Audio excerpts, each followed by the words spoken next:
Morning. Get started on another little making your own tools project here. I've got to build some clamp blocks to clamp together all my drawer bottoms.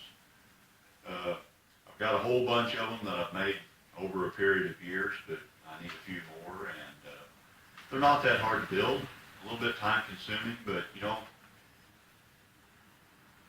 it doesn't take a whole lot of time to just piddle around and build something that you'll keep for pretty much forever. I mean, how do you ever wear out a clamp block?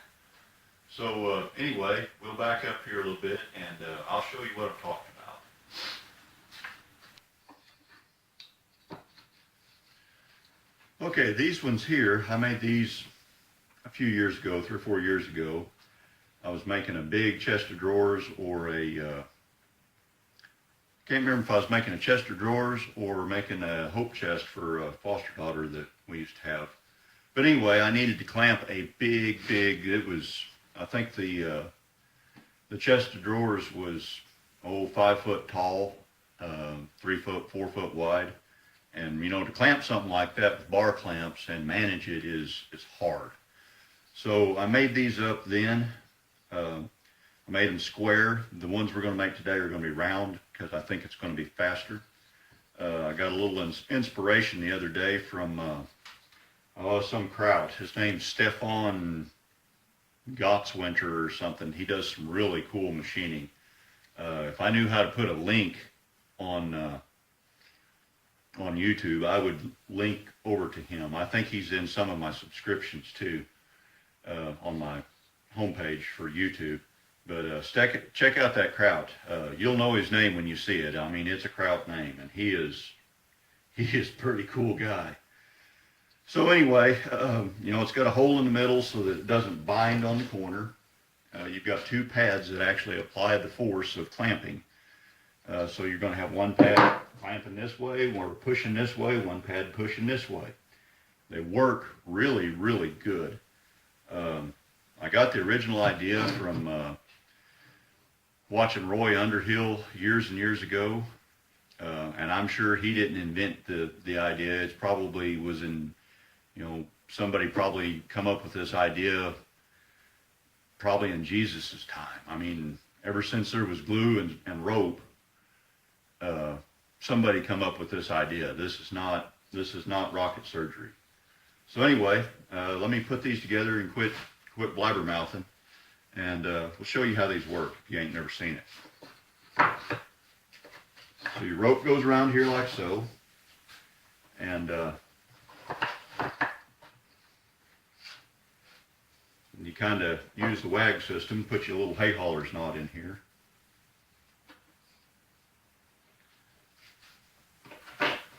And these are just old S hooks out of bungee cords.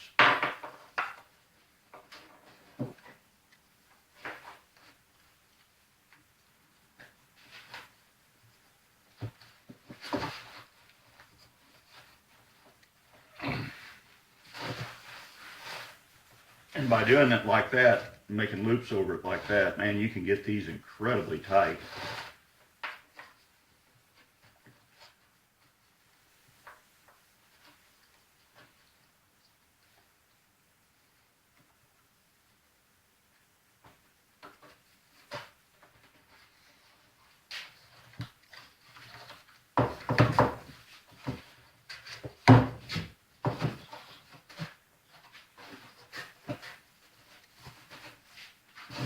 So there you go.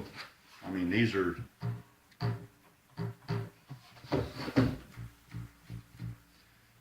I don't know what key that is because I'm tone deaf, but Steve Toddy can tell you. But anyway, these are really easy to make, and they're really effective. And you can't break them, you can't tear them up, so why not make a bunch when you need them and throw them in a box and put them on the shelf and forget where you stored them, and then make some more when you need them again. So anyway, let's move on over to the drill press here, and we'll abuse the old Chi-Com drill press a little bit and make some more of these things. Okay, we're set back up over here at the drill press. This is about a 4 1/8 or 4 1/4 hole saw. The hole, the wagon wheel that it makes on the inside is about 3 7/8 on the OD of this. So I'm going to make probably 2 sets of these, and this will be the outer part of the sandwich. So if I'm going to make 2 sets of these, then I need 4, 8, 16 pieces this big if I'm going to make 2 sets. So I won't bore you with all of the drilling of holes, but there's going to be a lot of drilling of holes.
Okay, time to do a little bit of glue up here. Some of the more astute of y'all may have noticed that as I was sawing these out,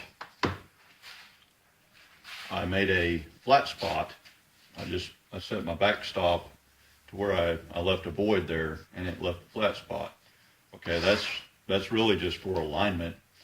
The grain on the face of this 3/4 plywood, the grain is running in this direction.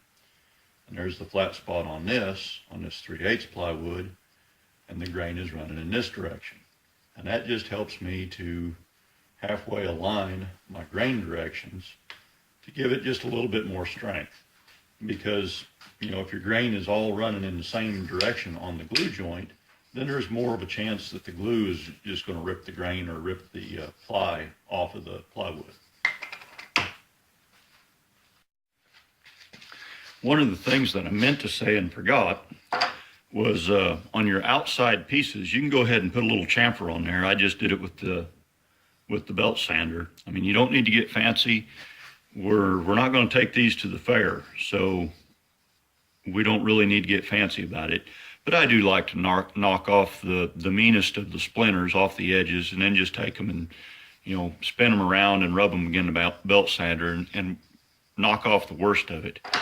However, you do not want to chamfer the inside part of the sandwich. If you chamfer this, then you're going to have a spot down in here that your rope is going to try to roll into, because you don't use a big rope with these, you just use sash cord or something. So if you have a chamfer on this, on the 3/8 or whatever you use on the inside piece, that rope will try to roll down in there and blow your glue joint apart, or potentially blow your glue joint apart. I guess if a man was really patient, he could take a router bed or chuck these on a lathe or something and put a cove down in here, a radius down on this face, and your belt would ride, or your cord would ride in there real good. But again, we're not taking these to the fair. Okay, we're going to do a little glue up. I mean, this is no different than really than the glue up that I did when I built my pulls, my drawer pulls. Goop a little glue on everything, stick it together. And this is just a little old piece of 1/4-inch bolt or 1/4-inch oil thread. I'm going to get everything stacked up on here. Again, there's my flat spot. There's the flat spot on that. Can't really see it too good in the camera, I'm sure. And I'm kind of being stingy with the glue. There's really not a lot of side thrust on these.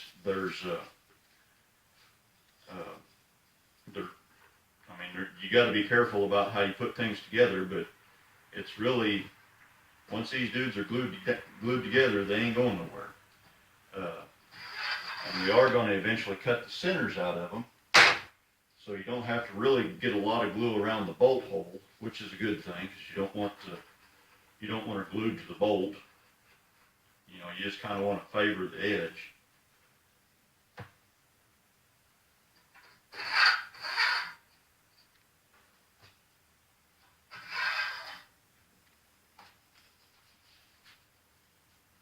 I've got a whole lot of these to do, and I'm going to do a bunch more of them off camera. So, I mean, there's no reason to bore somebody with glue. This is not terribly interesting to anybody, I'm sure. I'm just smearing glue out. Oop, and I got some on my threads. Crap.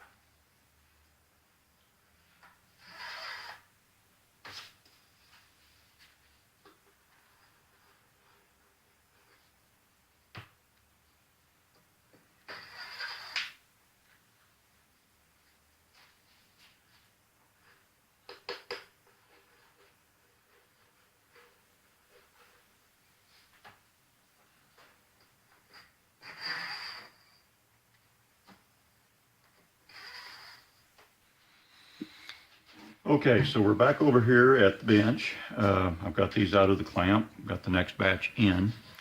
You can tell some of these kind of skated around on the glue a little bit. That's okay, because we're going to take a big old Pac-Man bite out of these, and I'm going to do that over at the bandsaw. That's not anything we can't overcome.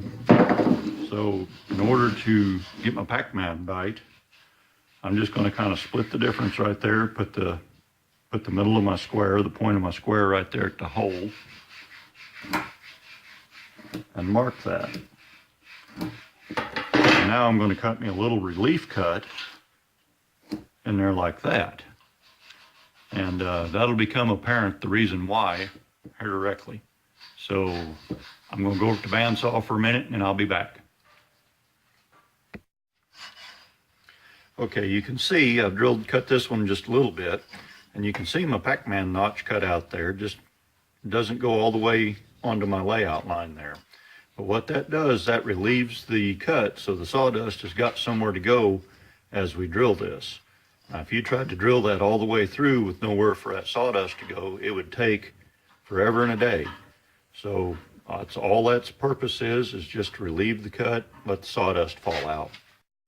you can do your sanding.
So here's our 4 pieces.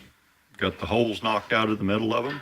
Now I'm going to go to the bandsaw and cut them off along that line. And I'll be back in just a few minutes.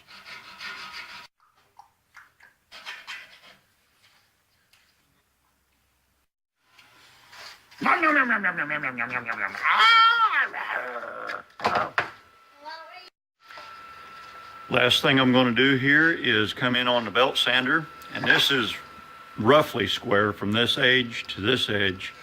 So I'm going to come in here and just kind of square up the pads, flip them over and square them up both ways, maybe knock a few of the corners off, and this project will be about done.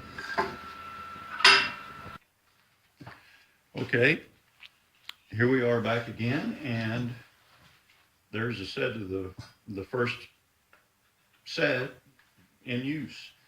So you kind of see, you know, that's how they work. They work pretty good.